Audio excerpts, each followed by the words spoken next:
Oi, galerinha.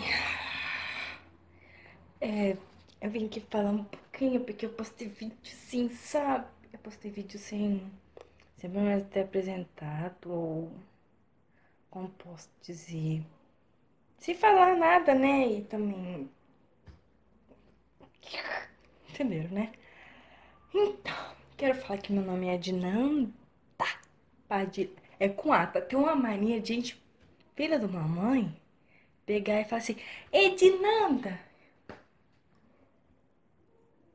Como que é, rapariga? Não é E, gente. Não é E. Pra vocês terem noção, tá lá. A de Nan. É o A. A. É A. Tem uma raiva. Hoje mesmo na escola. Gente, estuda aqui tudo. Hoje mesmo na escola. O professor vai fazer chamada. Edina deu. Presente, professora. Mas é A. A. Se a senhora tá vendo. Lá na chamada é A. A letra. Que necessidade vocês têm de colocar E? Isso me dá uma raiva. Tá. E por que eu fiz assim? Tipo, nada a ver. Então, fugir do assunto. Eu tenho 15 anos. Não parece ser isso. Não parece que tem 15, mas tem. Deus deve você estar pensando.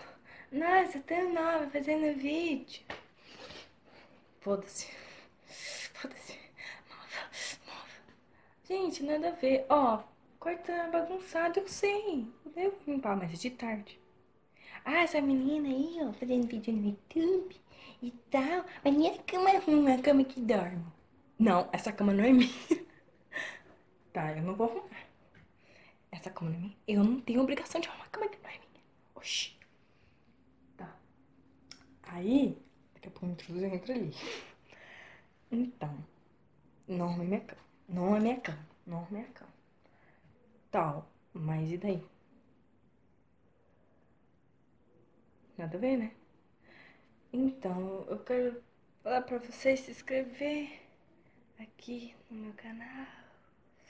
A Dinanda Padilha. Linda. Tá, chega. Então, sei, eu tô normal. Então, gente, eu sei que eu sou nova e tal, mas não tem nada a ver, não, não tem nada a ver.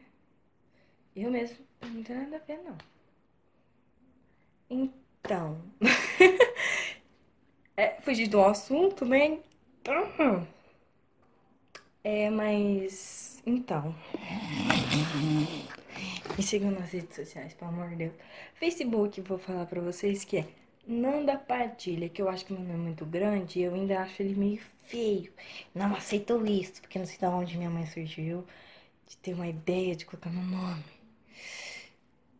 Ou seja, adianta. Siga lá no Snap, tá? Adinanda Padilha, número 2. Número 2 me lembra fazer merda no banheiro. E uma mijada também. Mas tá bom? Todo mundo lembra disso. Tá, chega? Então, era isso. Era isso. Já arrumo minha cama, se vocês estão percebendo. Já arrumo minha cama na minha cama, tá? Mas já arrumo. E se você gostou, curte. Se inscreva no canal. Se você não gostou, azar o seu. Mentira. Se não gostou, não posso fazer nada, né? Gosto igual o cu, cada um tem um. Então, beijinhos, coisa linda.